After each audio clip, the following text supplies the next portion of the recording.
Here's a brief summary of some of the latest developments this week in Palestine.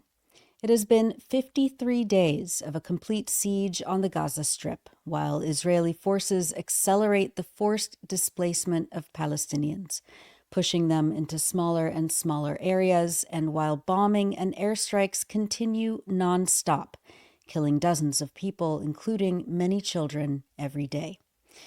Between March 18th, when Israel broke the so-called ceasefire and resumed its mass-scale slaughter in Gaza, and today, nearly 1,900 Palestinians have been killed and 5,000 have been injured.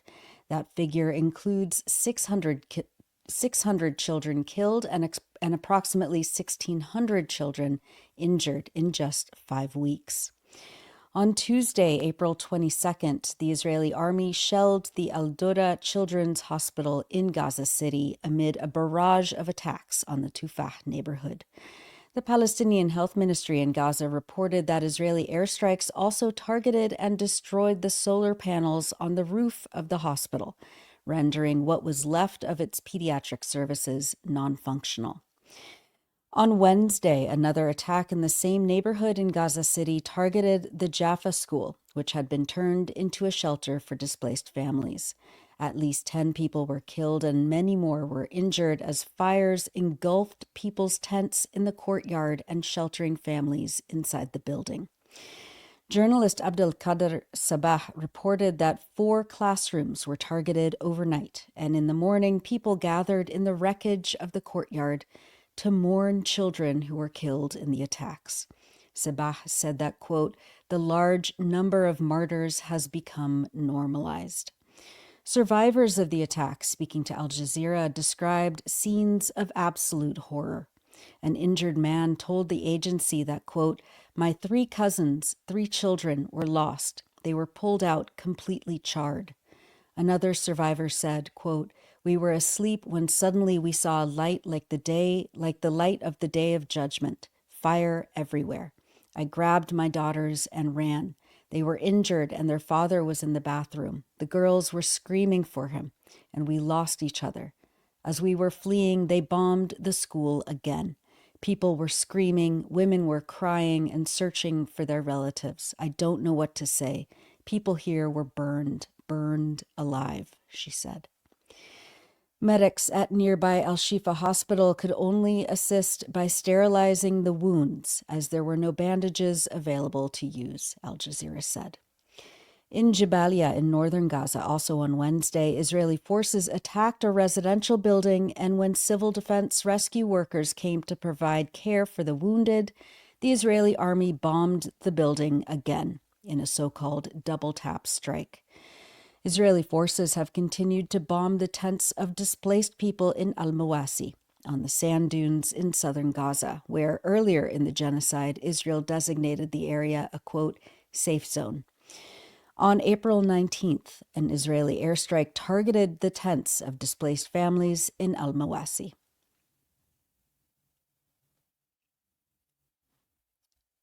I think we have that video.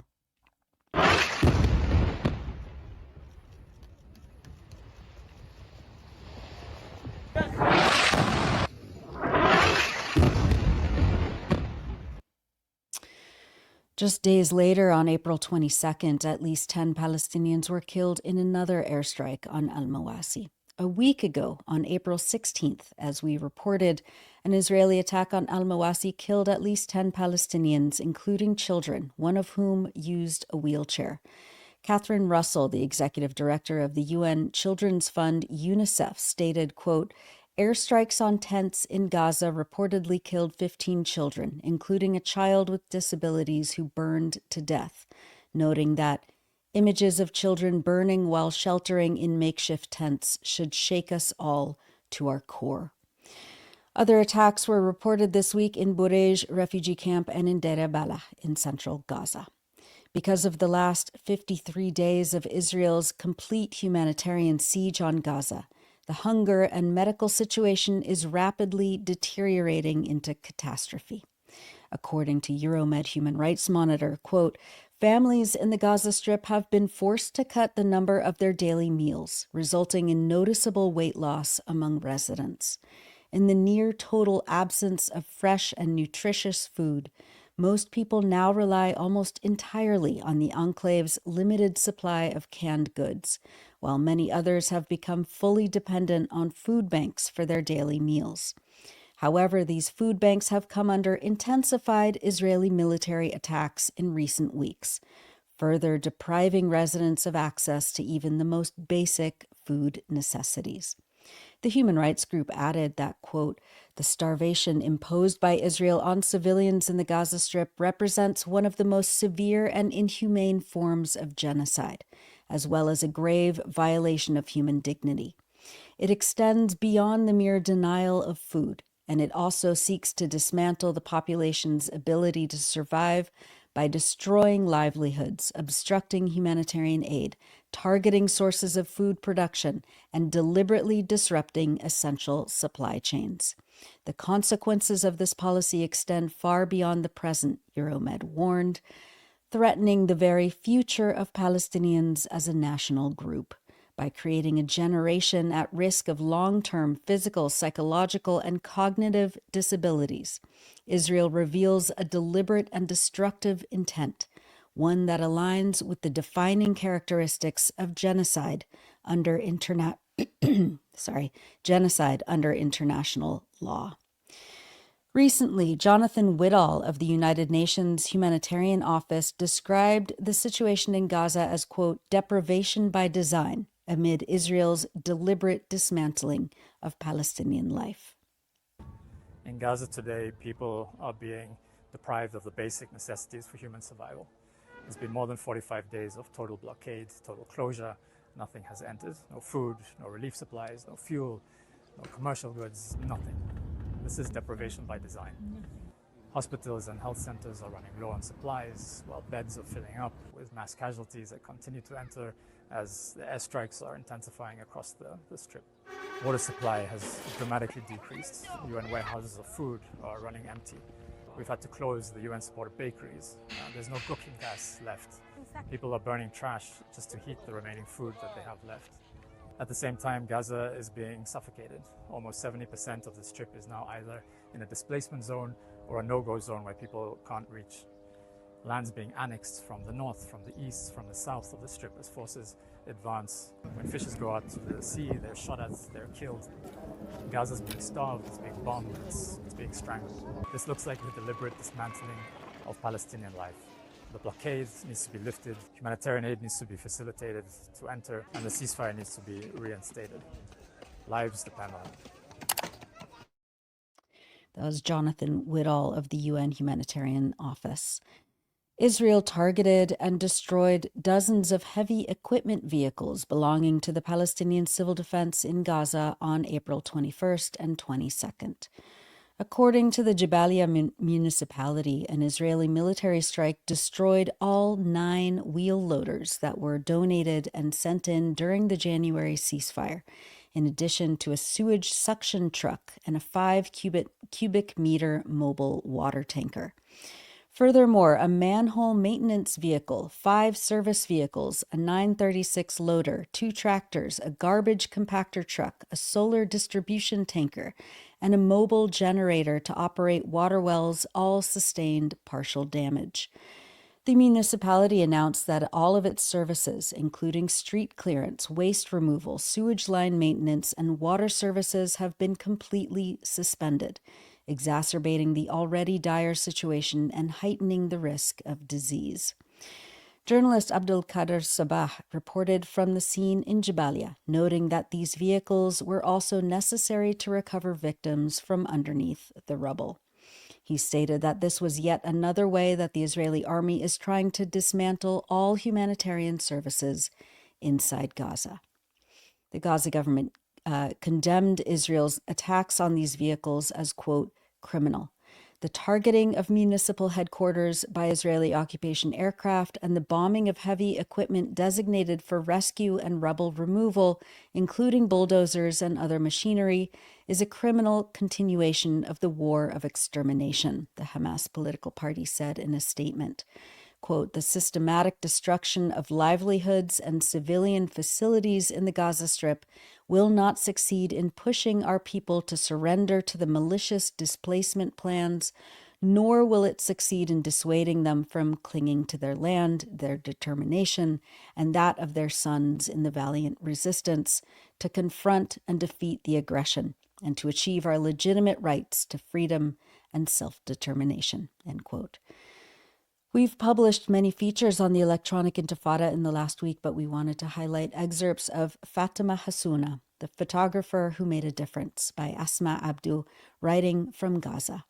On last week's live stream, we reported on Israel's assassination of the photojournalist Fatima Hassuna, who was killed along with her entire family in an Israeli strike on their home in Al-Tufah, a neighborhood of Gaza City, on April 16th. Asma, who was Fatima's childhood friend, writes that, quote, "Fatima was deeply committed to her craft. She never simply documented a moment. She became part of it. She had a rare ability to earn trust quickly. The subjects of her photography were not just faces or stories. They were people she befriended. Fatima's camera wasn't a barrier. It was a bridge. She always said that she wanted not just to carry a message, but to show kindness to the people she filmed or photographed. At Fatima's core was a sense of purpose. She came from a place of love. We lived just a street apart in Gaza City all our lives. After the genocide began, we would walk everywhere together. There were no taxis around, and prices were rising even higher. Each morning, Fatima would call. 'Wait for me,' she would say. 'Let's walk together.' And so we did. Those walks were more than just a means of getting from A to B. They were our little escapes. We shared everything, sorrows, secrets, silly thoughts. I never had to pretend to be anything I wasn't when I was with Fatima. There were no walls between us, just warmth and honesty. I wish that she was still around to tell her how much I loved her eye for a good photograph or image, how she saw not just the suffering in a person, but the soul behind it, how she brought dignity to every frame. Last winter, we were working in Al-Yarmouk Stadium, where the conditions were especially dire. Seeing the suffering around her, Fatima said that we must help. I asked her to speak with the director of the film project she was working on about distributing blankets. She did, and soon we were part of a mission to not only document hardship, but to relieve it. That day, we weren't just storytellers, we were part of the story. And Fatima was glowing. She had done something she had always dreamed of. She had made a difference. Fatima was only 25. She was my sister, my confidant, my light. May the world never forget the name Fatima Hassuna. May the stories she told outlive the genocide that took her. And may we all learn from her to live with courage, to work with purpose, and to love always with everything we have. Those are excerpts from Fatima Hassuna, the photographer who made a difference, by Asma Abdu, writing from Gaza. Turning to the occupied West Bank, my colleague Tamara Nassar reported on the tightening restrictions of movement of Palestinians, while Israeli military raids of Palestinian cities and refugee camps reach new peaks of violence over the last 18 months. She writes that, quote, Israel's far-right finance minister Bezalel Smotrich dubbed 2025 the year of sovereignty in Judea and Samaria, the pseudo-biblical name Israel uses for the West Bank in order to give its occupation and illegal colonization a veneer of legitimacy. Coupled with accelerating settler violence that surged by 30% compared to the same period last year, the Israeli government has been implementing a series of changes to policy and administration in the West Bank that is fundamentally changing the territory's character while evading international scrutiny. This is helping to realize longtime Israeli ambitions to tighten Palestinian Bantustans while enhancing continuity between Jewish settlements and present-day Israel. In the first 3 months of the year, more Israeli settlement units have been approved than in all of 2024 combined. Israel's so-called Higher Planning Council, which manages settlement activity, approved over 14,000 housing units in less than 3 months, surpassing the nearly 10,000 units approved during all of last year. This is in part due to the dramatic change in policy under the current Israeli government that reinvented the process in favor of accelerating settlement building and expansion, according to settlement watchdog group Peace Now. 𝐓𝐿 was working on transferring Israeli military authority of the West Bank to civilian control by creating, in 2023, a settlement administration within Israel's defense ministry that reports directly to him. Quote, "It will be easier to swallow in the international and legal context," 𝐓𝐿 said, "so that they won't say that we are doing annexation here." Just months before October 7th, 2023, the Israeli government transferred the responsibility for planning settlements to 𝐓𝐿. The government also changed the planning and approval procedures for building and expanding settlements. The prime minister's green light is no longer required, for example. That's all from Tamara Nassar's 𝐓𝐿 Speeds Up Land Theft in West Bank. Be sure to read more from that report on electronicintifada.net. Meanwhile, a child was killed in Al-Yamun, near the northern West Bank city of Jenin, on Wednesday, April 23rd. Defense for Children International Palestine reported that Israeli soldiers shot and killed 12-year-old Mahmoud Methkal Ali Abu al-Hajja with live ammunition. Mahmoud was struck in the abdomen when Israeli forces opened fire indiscriminately from about 80 meters away. Mahmoud was carried to a private vehicle which brought him to Al-Hadaf Medical Center in Al-Yamun, after which he was transferred in an ambulance to Jenin Governmental Hospital, where he was pronounced dead on arrival, DCIP stated. Mahmoud, alongside other boys and young men, were allegedly throwing stones toward Israeli soldiers deployed around the cemetery, while other soldiers raided a residential building nearby. According to information collected by DCIP, the Israeli military has been carrying out an ongoing military operation throughout the Jenin Governorate since January 21st. On April 17th, a week ago, Israeli forces shot and killed Jihad Adham Rebhi Adali, a 16-year-old child south of Nablus, during an invasion and raid into the town of Osserin. Palestinian ambulances attempted to reach the scene and provide aid, but were blocked by Israeli forces, according to documentation by Defense for Children International Palestine. Israeli authorities withheld Jihad's body. Jihad grew up in a hyper-militarized environment where no Palestinian child is safe from Israeli forces, said Ayed Abu Aktesh, Accountability Program Director at DCIP. Now, even in death, Jihad cannot rest as Israeli authorities prevent his family from burying his body and mourning him. Jihad is one of the dozens of Palestinian children whose bodies remain withheld after Israeli forces killed them in violation of international law. Israeli forces have killed 23 Palestinian children in the occupied West Bank in 2025, according to documentation collected by DCIP. In international activism news, there were massive protests in Morocco aimed at stopping the docking and unloading of 2 Maersk cargo ships headed to Israel. According to the Mask Off Maersk campaign, who we've recently hosted on the Electronic Intifada live stream and podcast, Moroccan port workers and civil society have taken a bold stand against the flow of U.S. military cargo to Israel, halting operations on the 𝐓𝐡𝐞 Maersk ship, which is set to pick up F-35 fighter jet components at Tangier Med Port. These parts, to be offloaded by the Maersk Detroit, are reportedly bound for Israel's Nevatim airbase, a key site for F-35 maintenance amid intensified bombardment of Gaza.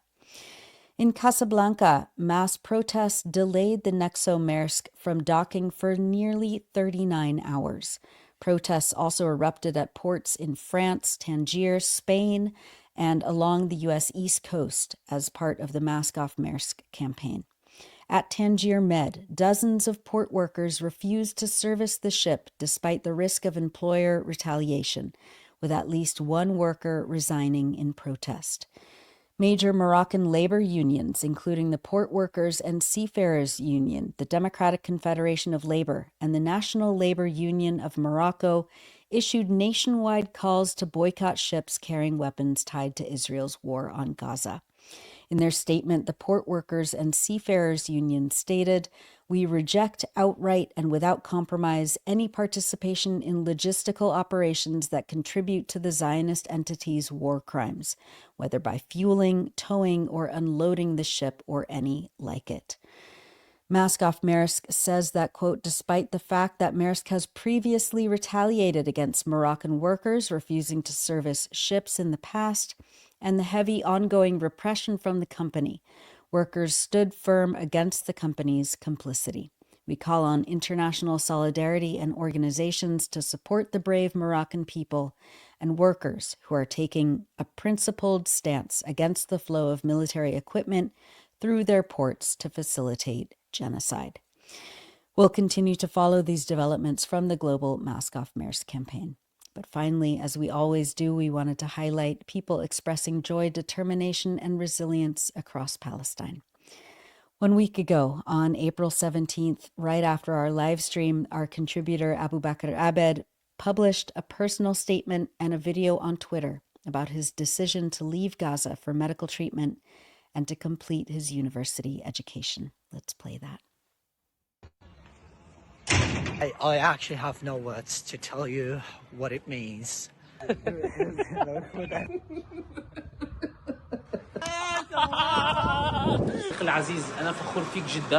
Just the final time in Gaza, I have mixed feelings. It's a bittersweet feeling already. I'm leaving my friends, I'm leaving my family, and I don't have the words to express what is in my heart. I'm happy, but at the same time sad. I'm just filming this after more than 560 days of the genocide in Gaza. I've done everything in my power, and I believe that I need to continue, but this is not my decision. It's just a decision that I took out of complete necessity, and it's already medical, and I just want to continue, and I promise I will continue. I will not leave my friends, I will not leave my family, I will continue doing my part, I will continue being here, I will come back here as soon as possible to defend this homeland. But this decision is just something that I had to take out of a big necessity. And just thanks to everyone, to my family, to my friends, to Rahman, to Khalid, to everyone of my family, my mother, my father. And I believe and I promise that I will do everything that I can to make sure that Palestine will be free. But today is the temporary end of a journey that is spent and sacrificed every drop of blood in my veins.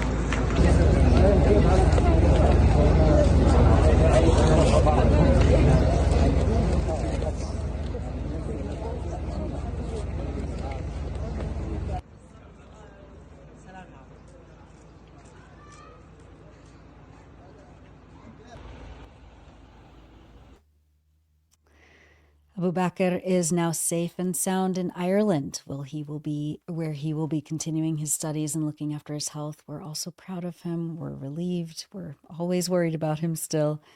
Ali, why don't you come on and say a few words about our beloved friend and colleague? Well, I'm so glad he's safe. I know what an agonizing decision he's expressed, what an agonizing decision it was to leave, to take the opportunity to leave, which was, there was an evacuation of a small number of people, and he'd had the long-standing opportunity which he hadn't taken, and finally, with much support from his family, took the decision, as you saw, that it was very difficult. And I know that it's something that Abu Bakr wouldn't have wanted to do, but we're glad that he's safe, and now's the time for him, after more than 560 days of putting on that vest, that press vest, which we know provides no protection. As he said before, it actually makes you a target, and yet he did it. He reported every day, knowing that that day could be his very last day, that that report could be his last report. And he took us the length and breadth of Gaza. You'll recall a few weeks ago when we showed Abu Bakr's videos from across Gaza. And we're so grateful to him for all of that. And Abu Bakr, if you're watching, we just want to say how happy we are for you. We can't wait for the day you get to go back to Gaza in safety, when everyone there can live in peace, when you're reunited with your family. But for now, we wish you rest, good health, and we know that when the time is right, you're going to be speaking out again. Nothing can silence your voice, and we send you all our love. Yes, yes, we absolutely do. And you know, and he was talking about his health and the medical necessity that was a big factor in his, you know, very agonizing and really a decision that's impossible for anyone to make. And so we're so relieved that he's able to get treatment for acute malnutrition that he's been suffering with, you know, over I don't know, God, how many months now. So yeah, he's and just to know that he's somewhere safe and he's being taken care of is really, it's so important. And I know that all of our listeners and viewers are also really, you know, relieved. But still, there's that worry. You know, it is an agonizing decision. I mean, to leave everything that you've ever known at this time and to leave your family behind is. And that people are put in that position at all to make these agonizing, horrific decisions, not knowing whether you're going to see your family again, not knowing whether you're going to see your homeland again, having to make these no one should need to make them. No one should have to be in that position, because this genocide should stop and everyone should be safe. And that's what we're still working for, but we're grateful when anyone gets to safety, and that's what we wish for everyone. And we're so happy that Abu Bakr is safe now.